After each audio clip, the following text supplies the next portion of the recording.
This is the desert fox. So many wonderful and important things in the Bible happen in the desert. So we need to know what it is like, but we can't get the whole desert. So here is just a little piece of the desert. Now the desert is a dangerous place. It is always moving, so it is hard to know where you are. There is little water, so you get thirsty and you can die if no water is found. Almost nothing grows there, so there is almost nothing to eat.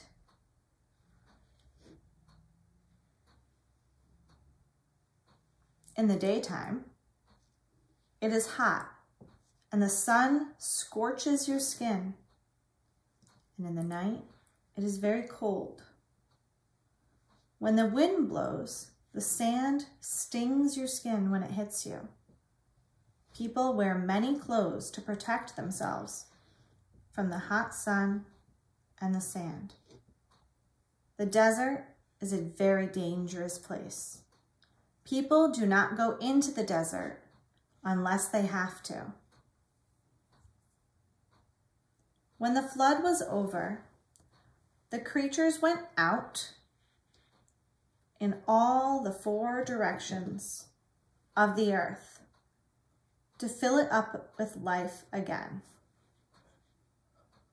They often gathered along the rivers. The people lived in small villages and then cities. One of the ancient and greatest of these cities was called Ur. In the city of Ur, the people believed that there were many gods. There was a god for every tree, every rock, every flower. There was a god of the sky, the clouds, the water, and the land. The world was alive with gods.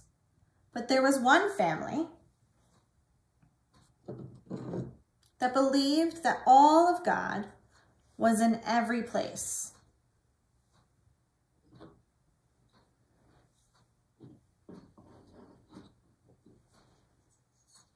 They did not yet know that, but that is what they thought.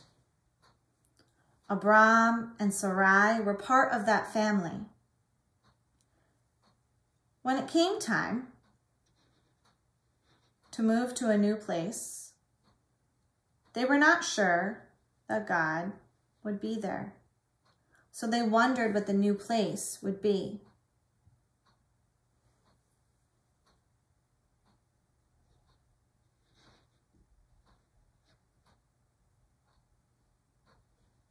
They walked toward Haran with their sheep and their donkeys.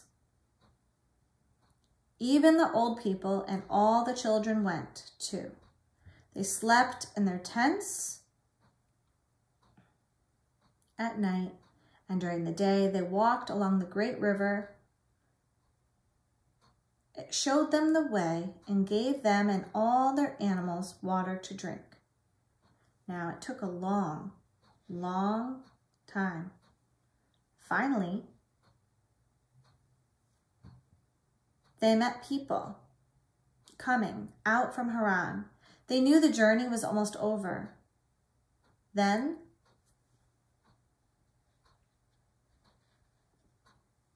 they were there. Sometimes Abram would go out to the edge of the desert and look out across the sand and into the sky.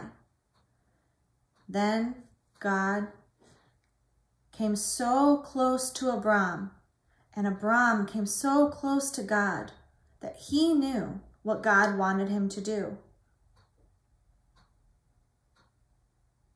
God wanted Abram and Sarai to move on again to another new place.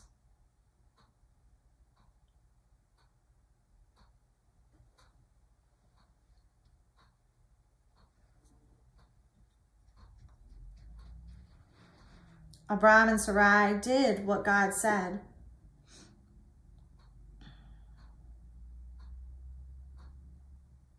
They went into the desert to the west of Haran and walked toward Canaan.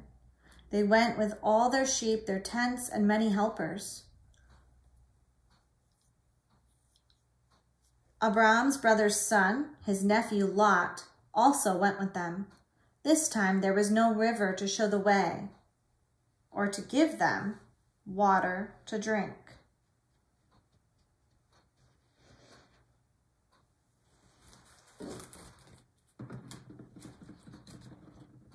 They finally came to a place called Shechem. Abram climbed up a hill and prayed to God, and God was there.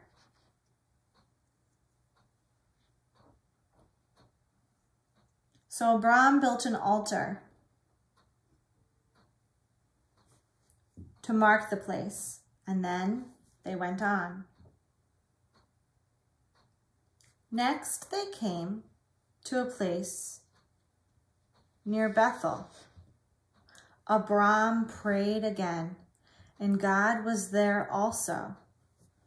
Abram built an altar to mark this place too.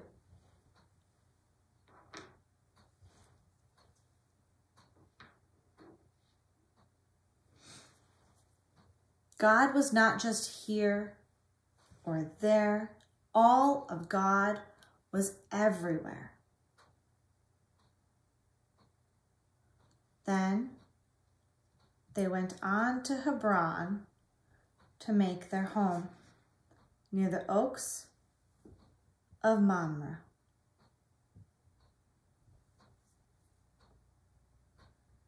One night, God brought Abram outside. He looked up and into the sky. God came so close to Abram, and Abram came so close to God, that Abram knew what God was saying. You will become the father of a great family, and Sarai will be the mother. The members of the great family will be as many as there are stars in the sky and grains of sand in the desert. Abram laughed. He and Sarai were very old. God's promise sounded impossible, but God said to change their names anyway. Abram was to be Abraham, and Sarai was to be called Sarah. Now one day, 3 strangers came out of the desert. Abraham was sitting by his tent. He invited them in, and Sarah mixed 3 measures of flour, which is a lot. She gave them bread and meat to eat and milk and water to drink, as was the custom. They told Abraham that he and Sarah would have a son, and Abraham laughed. Sarah was standing by the tent and heard them, and she laughed too. They were too old. The 3 strangers went on their way. And do you know what happened?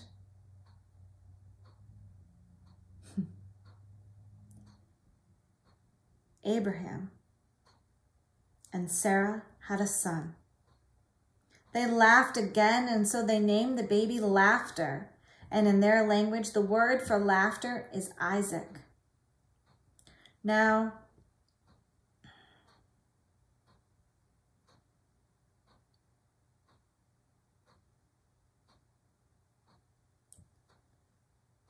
when the boy was grown, old Sarah died. She was buried in the cave near the oaks of Mamre. Abraham was lonely. He missed Sarah very much, but he had one more thing that he had to do.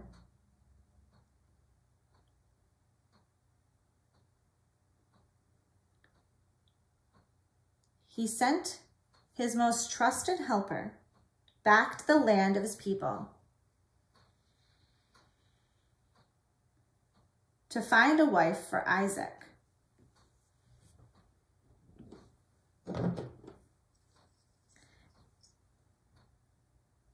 Abraham's helper stopped by a well in the evening. Rebekah offered to give him some water to drink.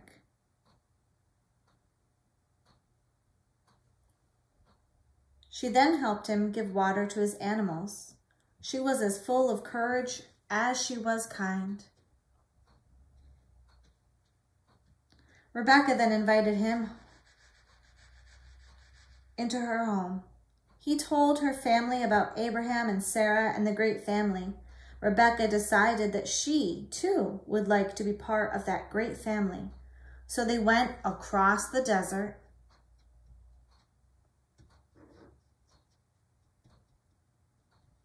and then past Shechem and Bethel toward Hebron.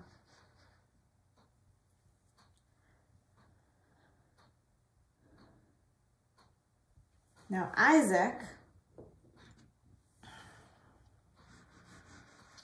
saw them coming and came out to meet them. And then Isaac and Rebekah were married.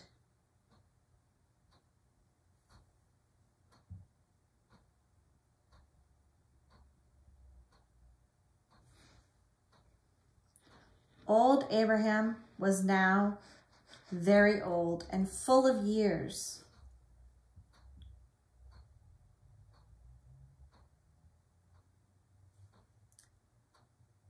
He died and was buried with Sarah in a cave by the trees. Then Isaac and Rebekah had children, and their children had children, and those children had children. This went on for many thousands and thousands of years, until your grandmothers and grandfathers had children, and then your mothers and fathers had children.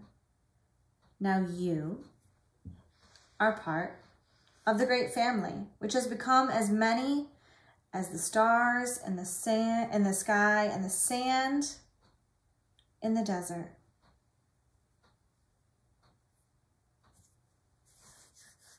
Now I wonder, what part of this story did you like best? I wonder what part is most important. I wonder where you are in this story, or what part is about you. I wonder if there is any part of the story that we can leave out and still have all the story that we need.